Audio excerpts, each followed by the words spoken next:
अस्सलाम वालेकुम व्यूअर्स। मैंने बहुत टाइम बाद अब मैं आज आई हूँ अपनी न्यू वीडियोस लेके। ऑलमोस्ट 2 इयर्स हो गए हैं कि हम आ नहीं सके थे, लेकिन अब हम इंशाल्लाह कंटिन्यू करेंगे और आपके अच्छे कमेंट्स मुझे मिलते रहे थे, तो फर्दर अब ये है कि हम कंटिन्यू रखेंगे इस चीज़ को। तो अब आप मेरी नई वीडियोस देख सकते हैं और रिसर्च पे भी मैं प्रॉपर पूरा जो है ये सब्जेक्ट आप लोगों को ख़त्म करवा के छोड़ूंगी।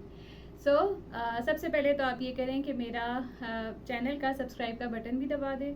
उसके अलावा मेरी वीडियो को लाइक भी करें, बेल आइकन भी प्रेस करें और अच्छे कमेंट्स भी ज़रूर दीजिएगा। कुछ अगर आप लोग सजेस्ट करना चाहें, कोई नए टॉपिक्स आपको अगर जानने हो तो आप उसके बारे में मुझे लिख सकते हैं। जो मुझे प्रीवियसली जिन व्यूअर्स ने लिखा था कि आप हमें 1-2 टॉपिक्स का बताया था कि आप हमें वो भी समझाएं, तो वो भी इंशाल्लाह मैं ज़रूर आप लोगों को कवर करवाऊँगी। तो आज हम स्टार्ट करते हैं अपने इस नए से। लास्ट टाइम जो मैंने एक आप लोग को चार्ट दिखाया था रिसर्च प्रोसेस में, उस रिसर्च प्रोसेस में 3 स्टेप्स थे। एक था रिसर्च प्लानिंग प्रोसेस, दूसरा इम्प्लीमेंटेशन था और आखिरी जो था वो रिपोर्ट राइटिंग का था। हम सबसे पहले आ जाएंगे रिसर्च प्लानिंग प्रोसेस पे।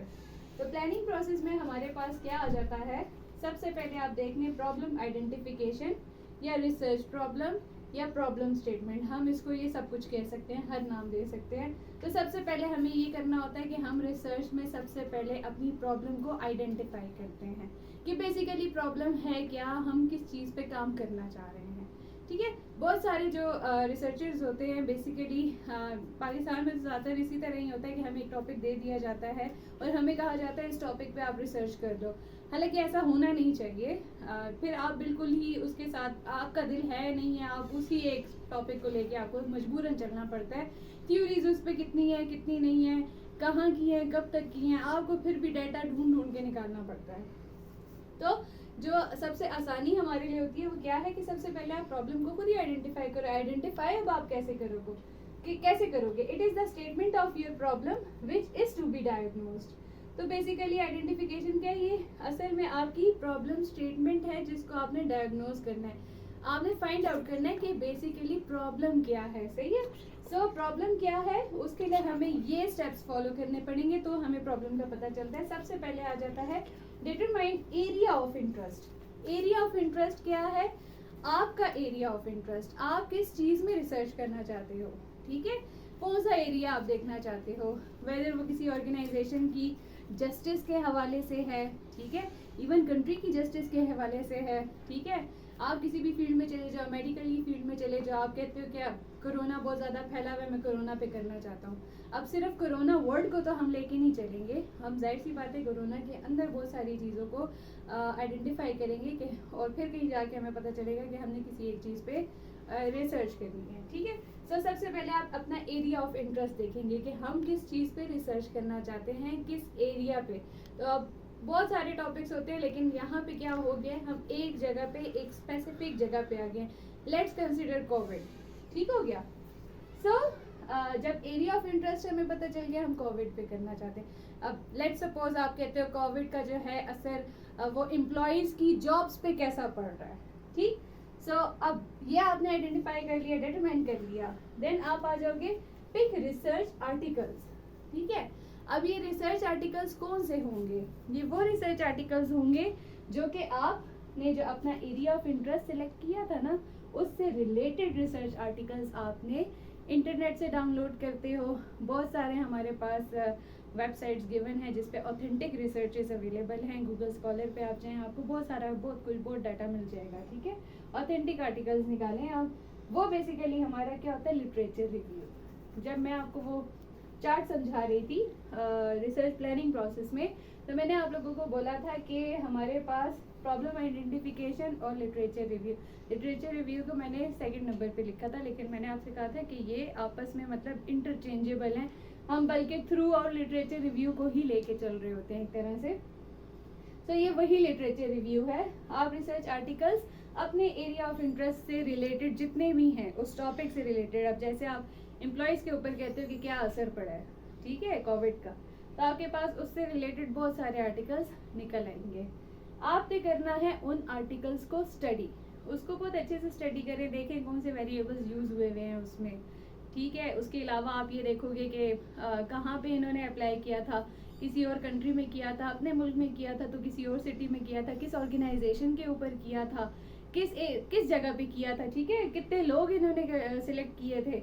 आप वो सब कुछ देखोगे और आपको रिसर्च आर्टिकल से हेल्प मिलेगी कि आपका माइंड बनना शुरू होगा कि मैंने एक्चुअली आगे अब करना क्या है।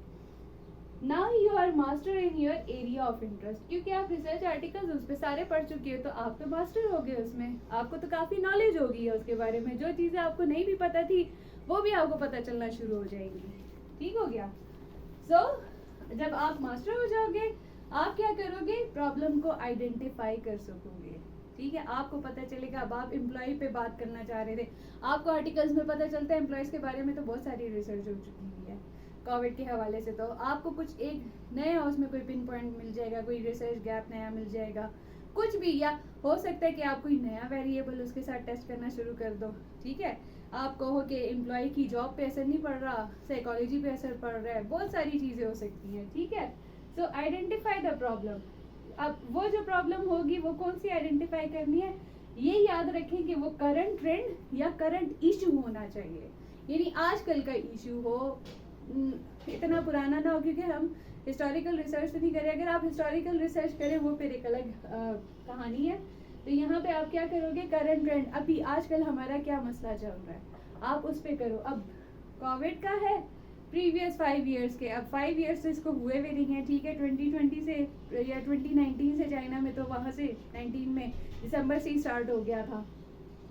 तो आपके पास क्या होगा, जो भी अगर कोई और टॉपिक है उससे रिलेटेड प्रीवियस 5 ईयर्स के पेपर्स आपके पास होने चाहिए, क्योंकि जब आपकी रिसर्च चेक होती है, जब आपने डिफेंस देना होता है, तो वो आपसे हमेशा एक बात करेंगे, जो पैनल बैठा हुआ होता है डिफेंस के टाइम पे, वो आपसे हमेशा क्वेश्चन करेंगे कि प्रीवियस 5 ईयर्स का डाटा आपने क्यों यूज़ नहीं किया, आप करंटली लोग इसके ऊपर क्या डिस्कशन कर रहे हैं, आप हमेशा उसका रेफरेंस डालोगे। तो वो जो आर्टिकल्स आप यहाँ पे सिलेक्ट करोगे ना, वो पिछले 5 साल के होने चाहिए।